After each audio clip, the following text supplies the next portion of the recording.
I was happening, yo. It's your boy Rico from RicoScores, and man, oh man, this tampering period was way more chaotic and eventful than I expected before I woke up today, man. I thought we would make some moves. I was hopeful that we would make some moves, but boy, this is out of control at this point. The Washington Commanders just signed Pro Bowl running back Austin Ekeler to a 2-year deal.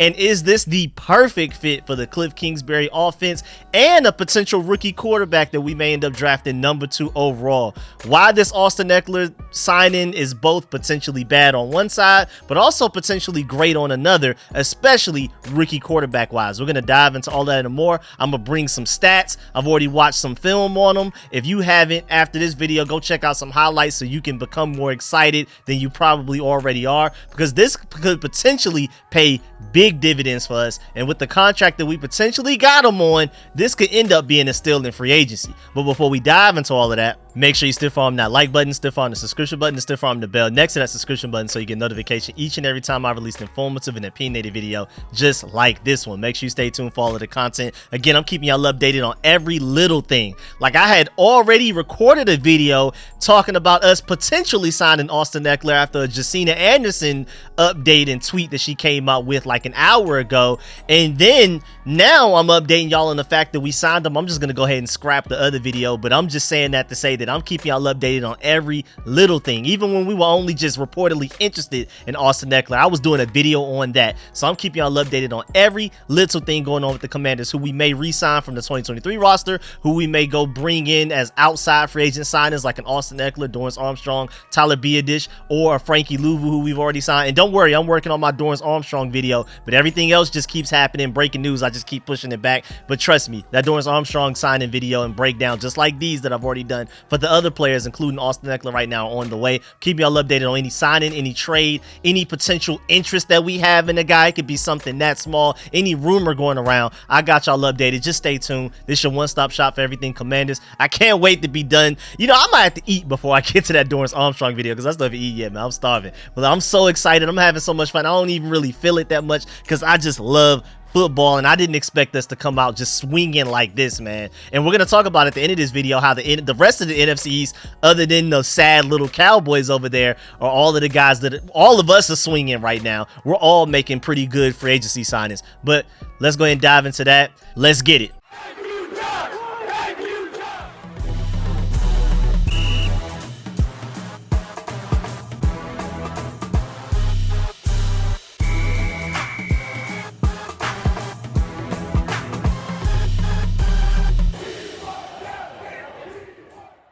All right, so I first saw it from Tom Pelissero, and I made sure I started like a whole list on my Twitter specifically for guys like Tom Pelissero, Adam Schefter, and Ian Rappaport, all of those guys. I wanted to make sure I was early.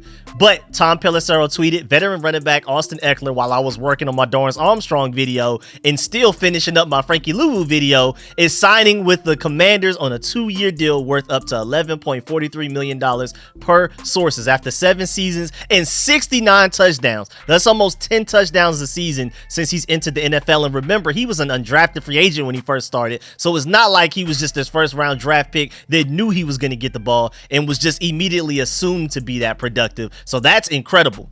With the Chargers, Austin Ekeler has a new home on a deal negotiated by agents Justin Ross and Greg Brookie of Dynamic Sports Group. And we had heard just like an hour ago that it was basically between us and the Raiders. And poor Antonio Pierce now, when you really think about it, because he already lost his offensive coordinator, Kliff Kingsbury, to the Commanders for the same exact job. It's not even like we offered him a promotion compared to the Raiders. That deal was almost done, but shouts out to Magic Johnson for coming in at the last second and somehow convincing Kliff Kingsbury to come to the Commanders instead. And even Antonio Pierce shouted out Magic Johnson and basically said, yeah, it was because of Magic Johnson that happened. And now they missed out on the running back that they wanted in free agency. probably because of Kliff Kingsbury. So shouts out to Magic Johnson, man. He's making an immediate impact. He went and got Kliff Kingsbury, our offensive coordinator, and then you can argue that that offensive coordinator is the reason that we're able to get Austin Ekeler right now. So right now, Commanders 2, Raiders 0. But moving on, Austin Ekeler, of course, rejoins his former head coach, Chargers head coach Anthony Lynn from a few years ago back in Washington. Now he's our run game coordinator / running backs coach. And I'm going to talk about later why that connection probably doesn't mean as much as a lot of people assume. Austin Ekeler's coming here because of Kliff Kingsbury and maybe because of Adam Peters. I don't think statistically that he's coming here for Anthony Lynn, but we'll talk about that soon. Either way, I agree with my boy Mason Kinahan when he said this deal better be super cheap and super incentivized for this to even make sense. Because I'm not in the business of signing veteran running backs, especially veteran running backs that are going to be 29 years old before training camp even starts, to big time contracts. Let the Eagles be crazy. Let the Bears be crazy signing DeAndre Swift. Let those guys spend big money. Let's not be like them. But apparently, Tom Pelissero came out later and said that Austin Ekeler gets $3 million in signing bonus and $4.82 million total in year one, with the chance to earn an additional $1.5 million in incentives, and that this is a big addition for the new regime in Washington. So really, with the way that it's structured, this may end up basically functioning like a 1 year, $5 million deal, if you want to put it like that. That's what JP Finley tweeted out. And when you really look at the way that the contract's potentially structured, from what we're hearing right now, we don't have all of the full details, but it sounds like this contract is fairly cheap and somewhere in the ballpark of more of like an Antonio Gibson rather than what Tony Pollard got from the Titans. I think that's overpaid. I think paying DeAndre Swift, even though as much as I love him, the Bears overpaid for him. I think paying Saquon Barkley as much money as the Eagles gave him. Yeah, they're all great running backs. They're all very productive. But to pay a running back that much money in this current climate, in this economic climate right now, with how running backs are being devalued left and right, and there's still a lot of great running backs available. I mean, the Packers just had to cut Aaron Jones because they signed Josh Jacobs to that the amount of money that they paid him, including him. I mean, I know he's fairly young, but paying running backs double-digit money per year sounds a little crazy to me right now. I prefer to draft a guy. So potentially, we're getting arguably the most productive, at least running back out of the entire NFL for cheaper than what all of those other teams are paying their running backs. And I'll take it, man. I agree with Ben Standig. This has the chance to be a very dynamic addition if Austin Ekeler looks like the player he was in 2021 and 2022 when he led the league in touchdowns both of those individual seasons. I want to repeat that. Austin Ekeler led the NFL in touchdowns regardless of position in 2021 and 2022. Granted, that is 2 years ago, but if we can at least get a piece of that, I'm happy. But man, spending big money on free agent running backs, especially one that again will be 29 before training camp even starts, rarely works out. But this deal looks to be very cheap, and he fixes a lot of problems that we had for the Commanders in previous years, all wrapped up in one player. First of all, even though I feel like Brian Robinson is an underrated receiving back and a threat in the passing game that he deserves way more credit for, it is nice to have like a certified diddly receiving threat who just had over 900 receiving yards just a couple of years ago in one season. 900 receiving yards in one season, which takes me to my second point. A rookie quarterback will love him. A big major thing about this is that, first of all, I love how Adam Peters is so far prioritizing making a rookie franchise's quarterback life so much easier before he even gets drafted here, with the signings of like safety blanket tight end Zach Ertz, that it's like when in doubt, throw him the ball type of guy. He's going to be open when in doubt. He may not give you any yak yardage afterwards, but when in doubt, Zach Ertz should be open if he's healthy. And then he went and got a top 10 center in the NFL that, first of all, will be able to block really well for a rookie quarterback and get rid of any inside pressure that rookie quarterback would have to deal with. But also, very importantly, be able to handle a lot of the nuanced advanced quarterback stuff for a rookie quarterback who may not be ready to take that part over immediately, like changing protections at the line of scrimmage or shifting the O-lines towards potential blitzers and things like that. Signing the Tyler Biadasz allows a rookie quarterback to only have to worry about coverages and things like that pre-snap. He will not necessarily have to worry about changing protections at the line until he's literally ready to take that over as well. We can like slowly work him into that. But if we had like a younger starting center like a Ricky Strongberg, a rookie quarterback would have to worry about that as well. And now you also go and sign a safety blanket running back for that rookie quarterback that, when in doubt, if nobody else is open, just throw it to him. He'll make something happen out of the backfield when in doubt, or maybe even underneath, right and beyond, just 3 yards ahead of like the line of scrimmage or something like that. And now this team is suddenly very quarterback friendly. And I know Sam Howell has to be somewhere so irritated that this number 2 overall pick quarterback that's coming in is going to have a way better team around him than Howell did at all last year in so many different ways. This team is already better in ways that Sam Howell could go out there and definitely win you games, but I'm still pretty sure they're going quarterback number 2 overall. So I don't even want to get anybody's hopes up out there that hopes that we just stick with Sam Howell. We're still more than likely going quarterback number 2 overall, even more so just because of the fact that now we're filling in so many needs in free agency that we could just go best player available in the draft. And you can argue that between Jayden Daniels and Drake Maye with the number 2 overall pick, you can argue those are potentially best players available, especially most impactful players available. And then point number 3, Austin Ekeler also fixes our red zone problem. He is a red zone monster, and we've been terrible in the red zone the past few years, whether it's Scott Turner, Eric Bieniemy, whatever running back, whatever offense, whatever scheme, West Coast offense, Eric Coryell, whatever, we've sucked in the red zone. And this guy, Austin Ekeler, has averaged 10 touchdowns per year over the last 3 seasons and also has 14 more receiving touchdowns on top of that. That 10 rushing touchdowns a year, again, is just rushing. He also has 14 receiving touchdowns over the past 3 years as well. And just having him on the field, at the very least, forces defenses to account for him and worry about him, which will open things up for everybody else. But also, most importantly, he does a great job of just finding the end zone. And we will immediately become more of a red zone threat and more red zone efficient just because we signed a guy like Austin Ekeler. Just because of the sign. And that's big. That's the difference between 3 points and 7 points. And that's monumental in the NFL when these games come down to 1 or 2 point differences all of the time. Also, even though I prefer a younger, higher ceiling, more explosive Antonio Gibson in free agency, Austin Ekeler is more proven, and you know for sure what you're going to get out of him immediately. Gibson has the higher ceiling, but Ekeler does have the higher floor. And again, going back to the QB friendly team point, if we can find and sign a left tackle like a Tyron Smith, this team will be so quarterback friendly that if a quarterback struggles in this environment, we can basically isolate the quarterback and narrow it down to the fact that it's more so him struggling, and we just got to focus on our entire coaching staff has to come together and figure out what's going on with the quarterback. And that's another reason why I love the coaching staff that we hired, both offense and defense and special teams, because this coaching staff has such a proven record of developing guys at pretty much every position group that's available in the NFL, that if a guy's not working out, we can more so isolate it to where it's the player.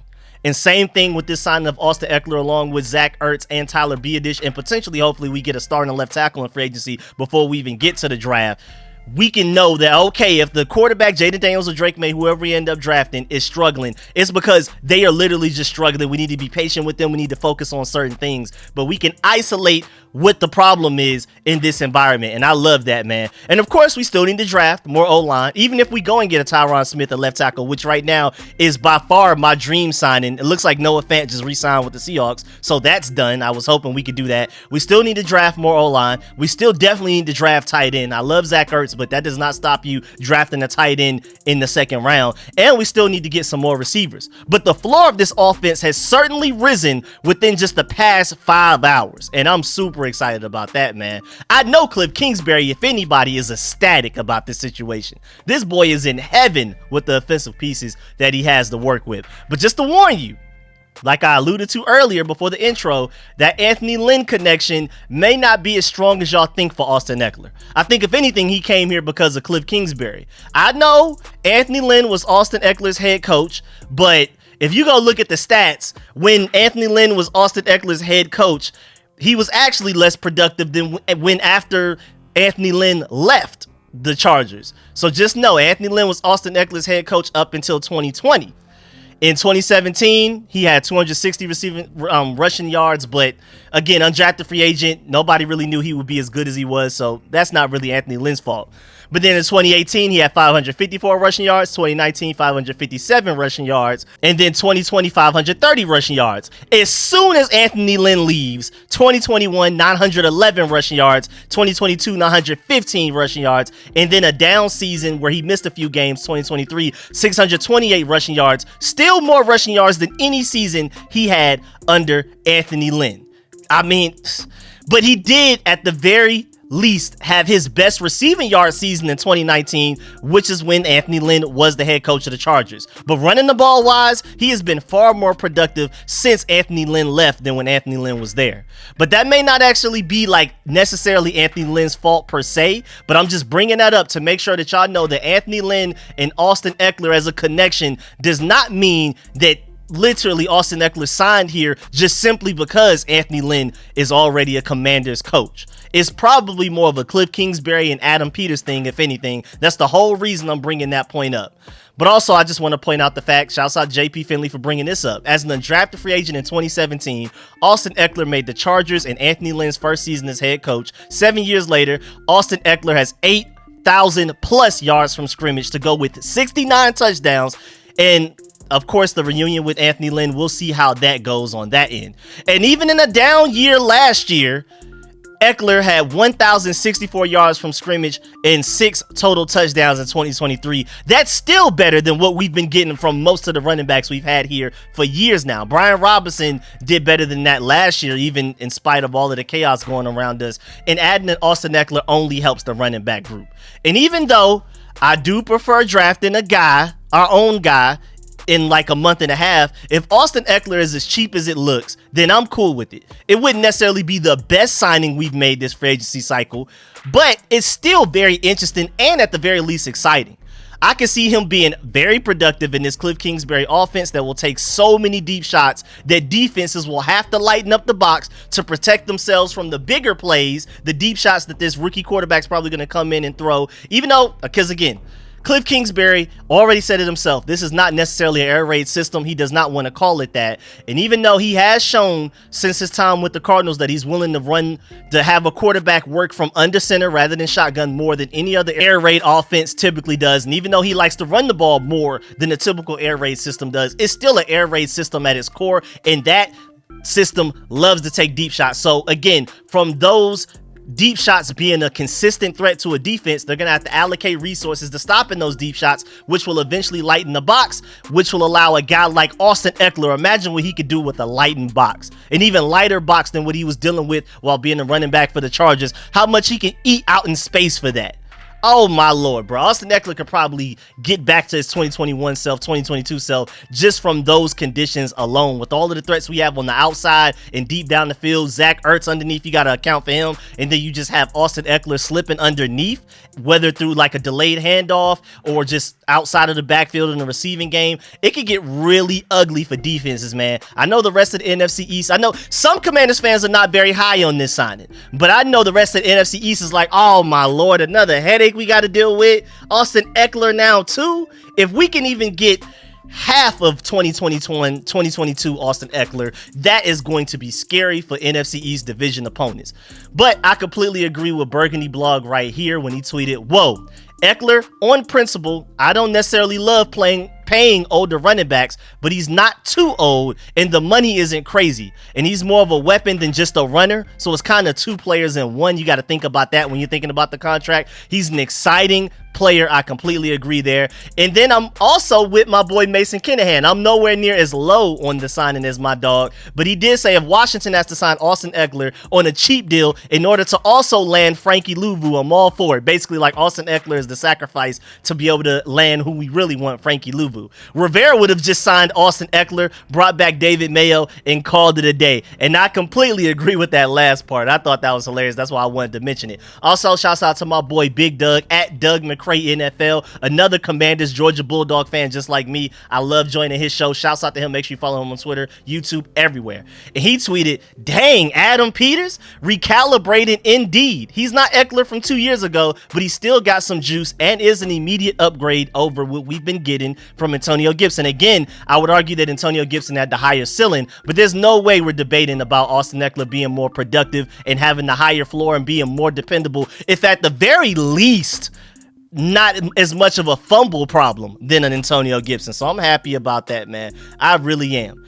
Also, I really like how our free agency signings have been like a nice balance of both offense and defense. Like when you're looking at what holes we had that we've already filled today, linebacker, Frankie Louvu, edge rusher, at least one. We're going to need probably two, but I think we'll probably get like a Darius Robinson, hopefully, or Chop Robinson, maybe like in the second round, but preferably, for my opinion, Darius Robinson in the second round of the draft. We got Dorrance Armstrong Jr. Center, Tyler Biadasz, and then receiving back, Austin Ekeler. Those were all four really big needs, and we've already, in the first day of legal tampering, knocked four of those needs out. We still have some more. Again, left tackle is probably the biggest need we still have remaining, but we'll see. And hey, man, left tackle serious, because Bryce Huff just joined the Eagles. Brian Burns just joined the Giants. It's looking ugly, and just looking at the Giants defensive line alone, they now have Brian Burns, Dexter Lawrence, and Kayvon Thibodeau on it.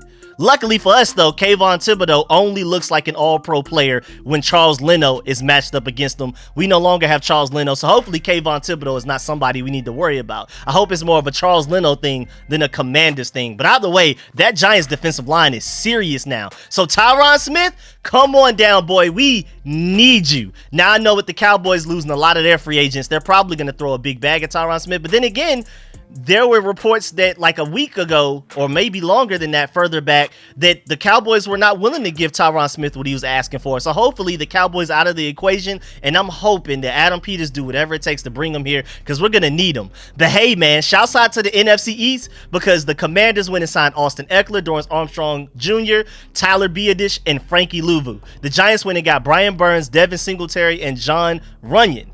Philadelphia Eagles got Saquon Barkley, Bryce Huff, and Zach Bond. Meanwhile, the Cowboys over there just looking sad. Like, when y'all gonna get active? Get active, Cowboys. What's wrong with y'all? And not only are y'all not active, but addition through subtraction, we took two of y'all players.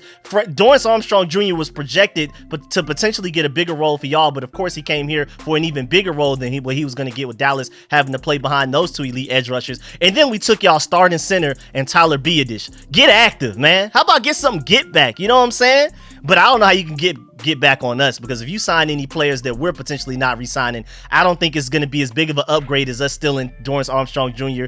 and Tyler Biadasz from y'all. But go ahead and sign a random guy that we didn't end up re-signing and see how that works out for y'all. Man, that get back right now, Cowboys, not looking too good, man. Y'all need to spin the block, because right now the rest of the NFC East is loading up, and I don't know what y'all are doing. Y'all just sitting on y'all thumbs, man. Also, before we get up out of here, I do want to acknowledge the fact, as a Georgia Bulldog fan, I love what's going on. The Raiders are letting Josh Jacobs go because they believe in Zamir White. And you know that's a Georgia dog, so that makes me very happy. This is going to be the Zamir White show. Now, I can see why the Raiders may not have 100% confidence in Zamir White enough to where they wanted to get Austin Ekeler, but they missed out on him. They let Josh Jacobs walk. So this is clearly the Zamir White show for them. And then my boy James Cook already took over as Buffalo's main running back. And now Swift is over there going to the Bears. So I'm loving what I'm seeing as a Georgia Bulldog fan. But to end the video from the Commander side of things, the one thing I do know about this team that we're building is that we should at least be fun to play on Madden. But let's see how many wins we can actually get in real life this season. But Madden wise, I know at the very least we're going to be a fun team to run on there.